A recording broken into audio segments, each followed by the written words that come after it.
This is the original post and rail section that you watched us do the other day.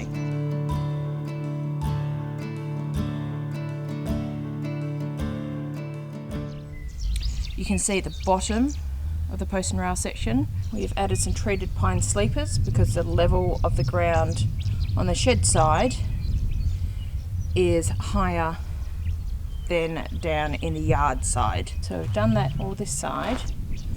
That last piece isn't fixed in yet, and that is the 3-metre gate opening. We put it on the 45, and this is the next section that you saw us do up to a gate opening there. We were just going to build from that gate opening around a corner to our next walk-in entry gate, and because you guys had seen the actual process, we're just going to build that section, and then the next longer section we were going to film that and show you.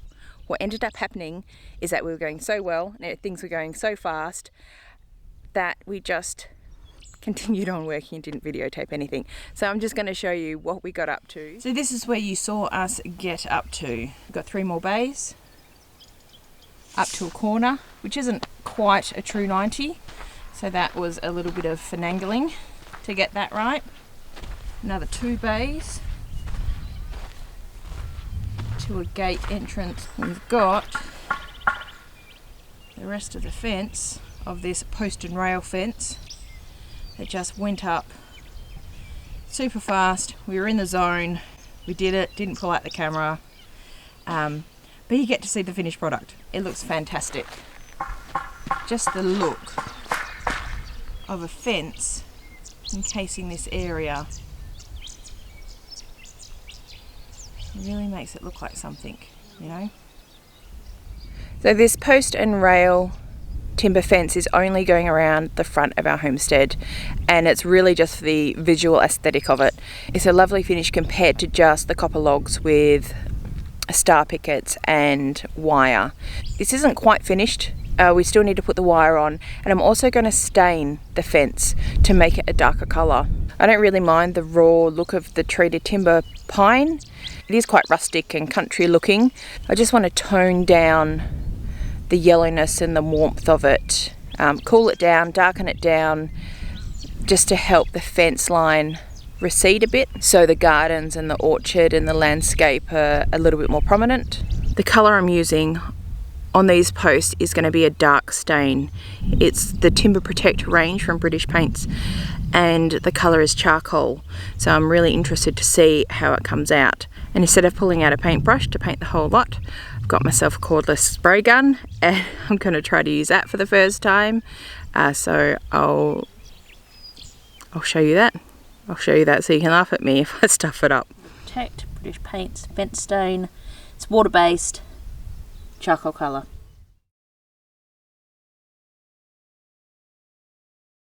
Right, because it's going through a spray gun, I want to be really sure that it is an even consistency, so there's no globules or bits that get caught in the nozzle. To do that, just going to put a mixing drill in, set on low, doesn't splash everywhere. Make sure there's no sediment or anything that is sitting down the bottom.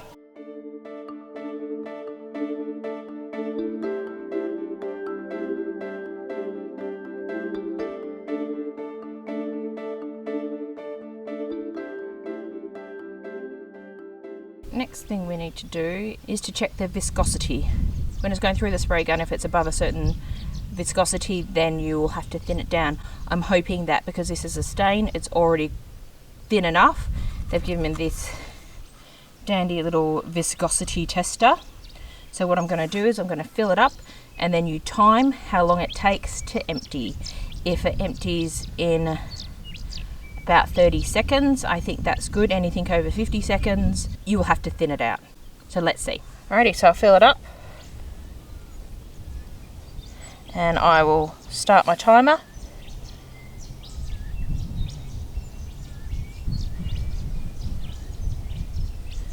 Great, that was right on about 22 seconds. It's not too thick to go straight into the spray gun.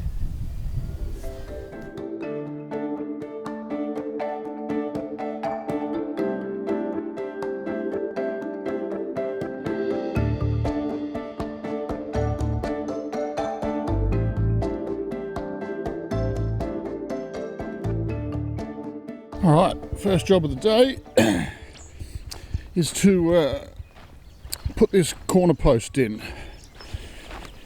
So we've been continuing with our fence on other sections of our, we'll call it backyard section. We've come to a bit of a tricky spot here. So we're on a big rock shelf underground. Like for example, you can see here,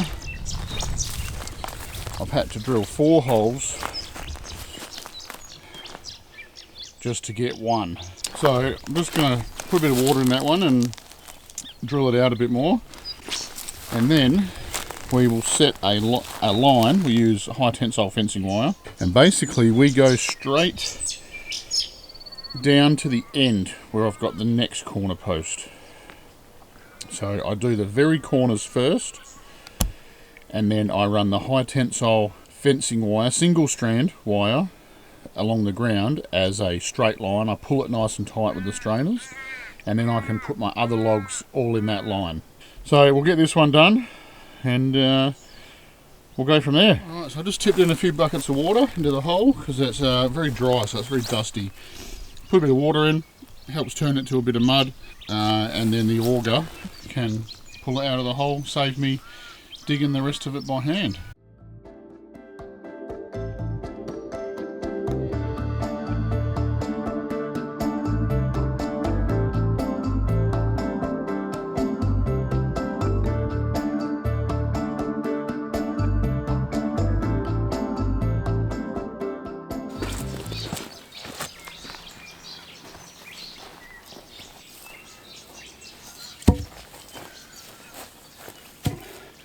Alright, so these logs, 7 feet long, 2.1 metres.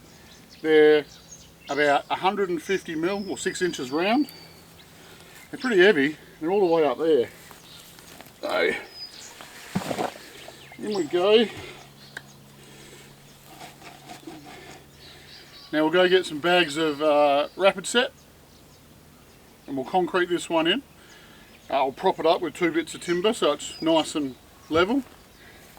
And then we'll head back over there and show you what I got up to yesterday. Oh, let's start this whole girl up.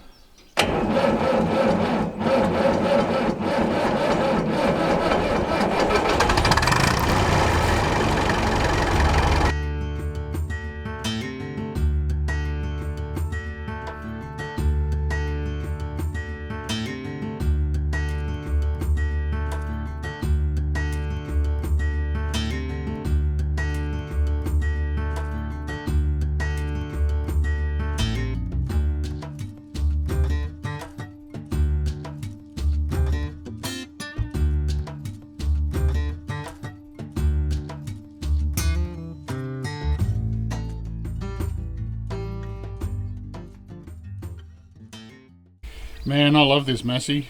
This 65, 1964 model. It is a beast. Found it in an old abandoned market garden. Picked it up really cheap. It was covered in dirt, been there for years. Put a battery in it, checked the fuel, started up, first go. So, I love it. It's a real good workhorse around the farm here. Very handy.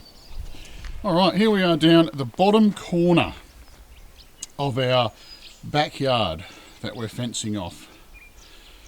So, like I said before, I do the end posts, and then hopefully you can see this wire down here. I might just go into the shade a little bit. It's a little bit hard to see with the sun. Okay, so I've put this high tensile wire through here, and that runs right up to where that ute is, that little Hilux ute up there, and I've used my chain strainers to pull it nice and tight, and that gives me a straight line with all these posts. So these posts are 5 metres apart. I've just got these 3 here to concrete in, and there's one there that's laying on the ground, which I've got to dig the hole out a bit more. Alright, so we'll just walk back up to the end of the wire, our tight wire line down here. I'll show you what I did.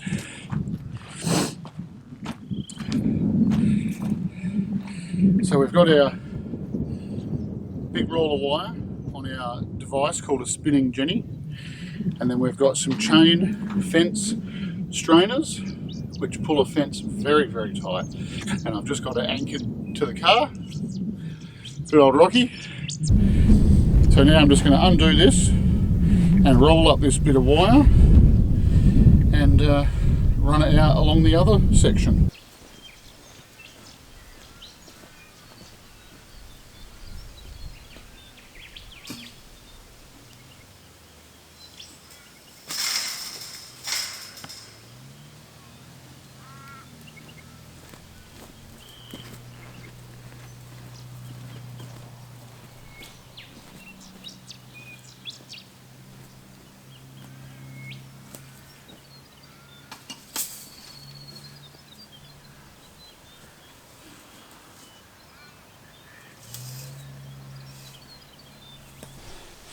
Okay, so here we are at a corner. So I put the spinning jenny on the ground with the wire. I will get a U-nail, which is one of them, and I put it in the fence down here. Just put this camera here, so hopefully it's focusing on a blade of grass. Okay, just bang that in. Out there.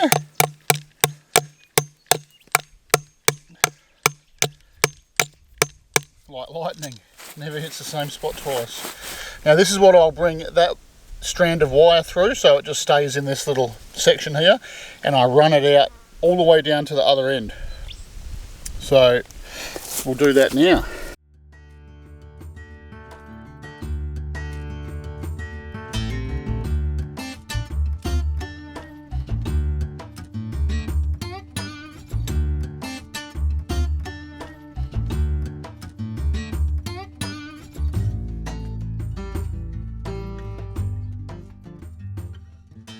Alright, so now I'll just bang a star picket in the ground here, and that's what we'll put the chain strainer on, and we'll pull this wire tight and we'll see how it turns out.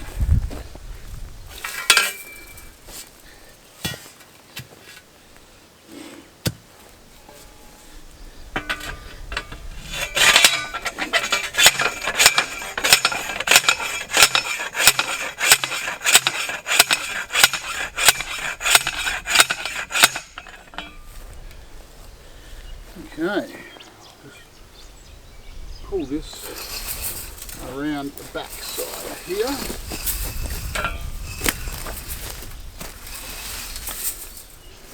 Like so. Chain strainers. So these are good old-fashioned Hayes chain strainers. Try and say that one fast 3 times. So basically, the wire goes in this little groove here. When it pulls tight, it applies pressure to the wire and it can't slip. Then you've got the same on the other end. Wire in there, pulls tight, and then you basically use these little cams, call them cams, I don't know what they're actually called, but they sort of work your way up the chain and pull it as tight as you like.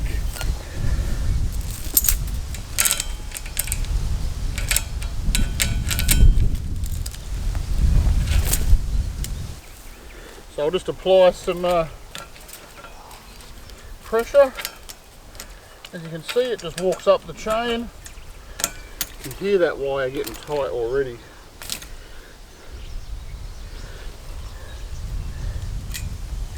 You know that sound of wire when it pings like a piano string?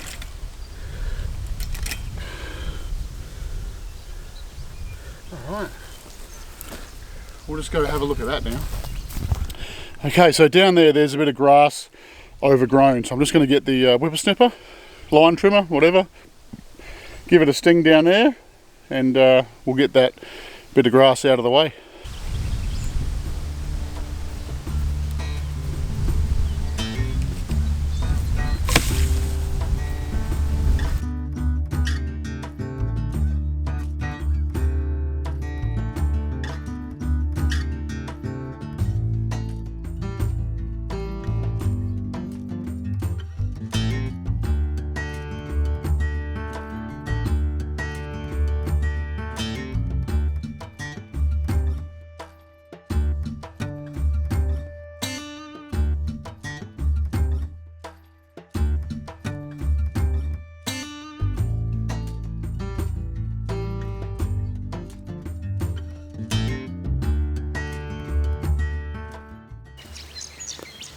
Okay, so we've got a nice clear run from that end to that end with the string,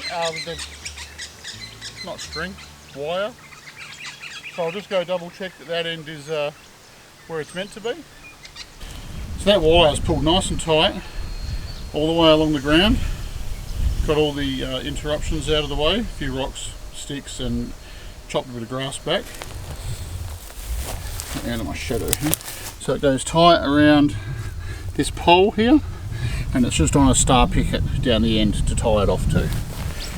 So now this is a box section, this corner. This is a box section, so I've got to measure 2.5 meters back here, drill a hole, and we'll put a post and a rail, and that'll be the end. And we'll do the same down that end, and then we measure in between and divide it by roughly post between 4 and 5 meters, just whatever works out to be that measurement. And I'll go and spray paint a dot on the ground and then try and drill some holes and avoid all these rocks.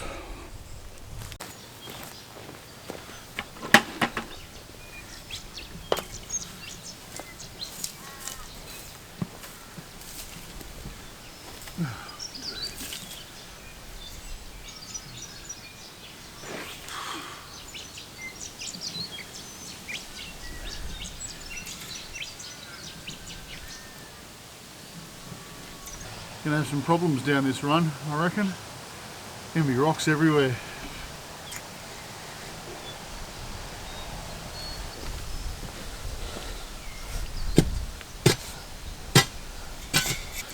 So the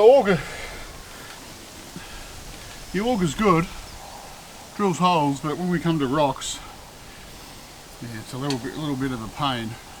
We'll persevere, we'll see how we go. We've probably only got 8 holes to drill along here, so they might not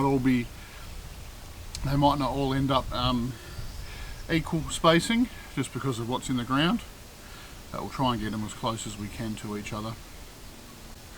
I think the next 2 should be alright because it doesn't look like there's too much rock, but then we come up to like a rock shelf underground there, so first two might be good. The next 3 I reckon will be a struggle, and then maybe might get another good one, and then the other couple. Yeah, I think we're in for a rocky day at Rock Pile.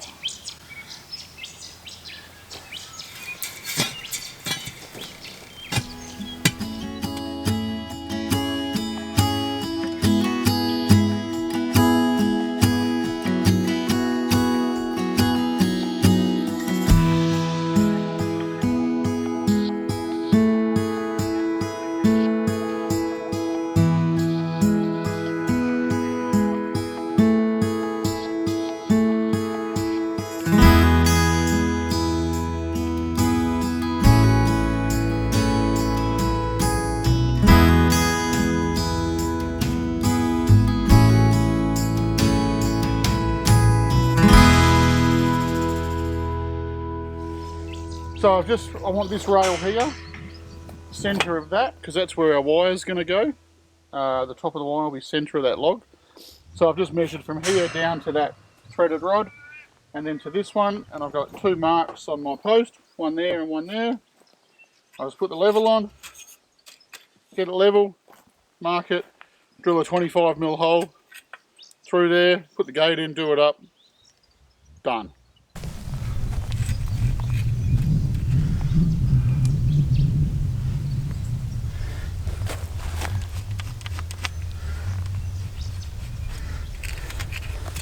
Marks are good.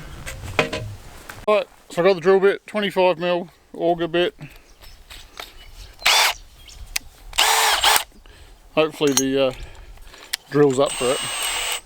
Otherwise I'll have to go get the bigger drill.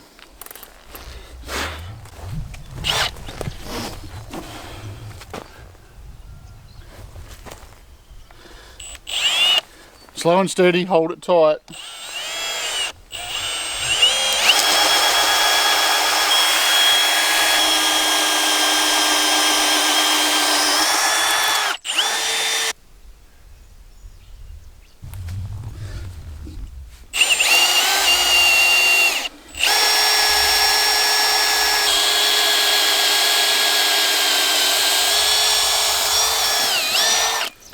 Alright, so I'm down here with the gate. Underestimated the fall of the land here, so I want my gate in level.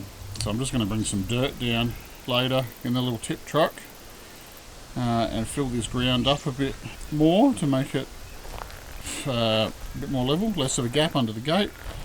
So I've just cut the box 6, the logs down in height. I've still got to run a diagonal wire to support the end boxes, but it's looking pretty good. Got a nice gap there, probably a bit tight, but it swings today. So now I'm just going to go down here and mark just under 5 metres for a couple of posts and drill some holes and see if we hit any rocks.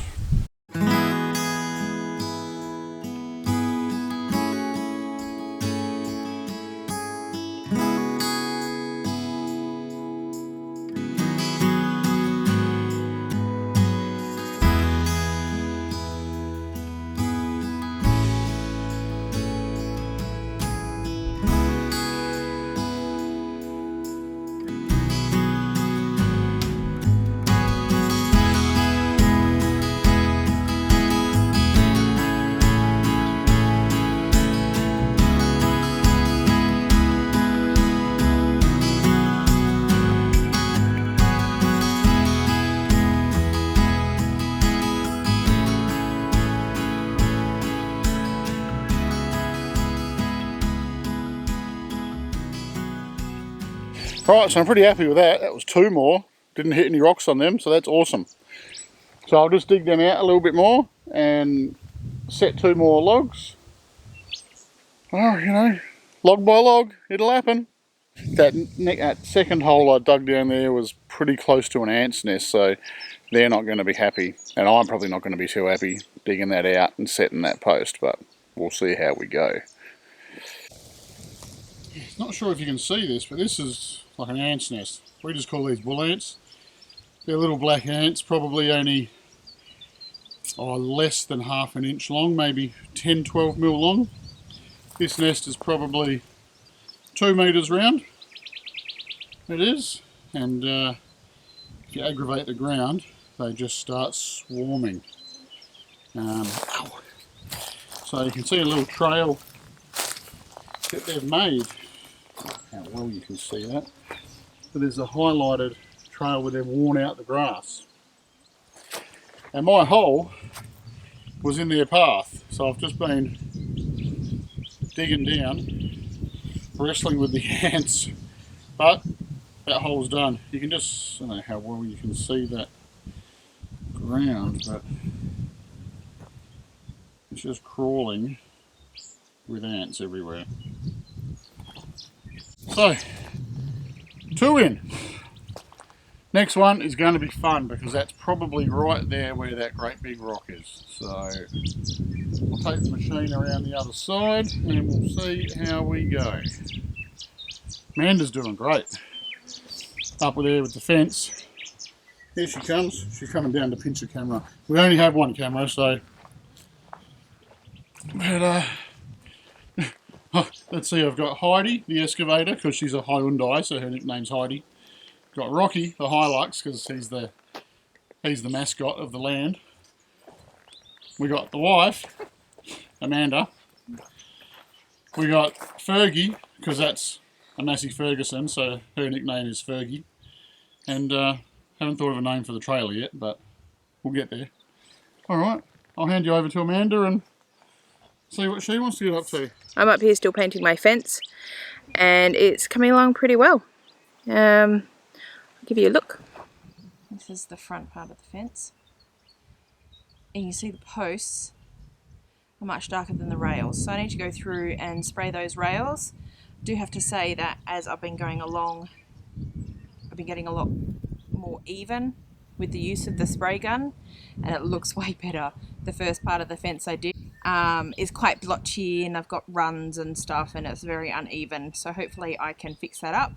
It's going quite dark, like as it dries it gets darker, which I'm surprised about. I thought maybe the pine would really suck up the stain and you would barely see it on the first coat. But yeah, as it dries, it gets nice and dark. I think if I go through on it with a second coat, it'll get a nice deep charcoal colour and will achieve the look that I was after. But so far, I'm super pleased with how this stain is working out. So let's get the last of this first coat stain on the rails.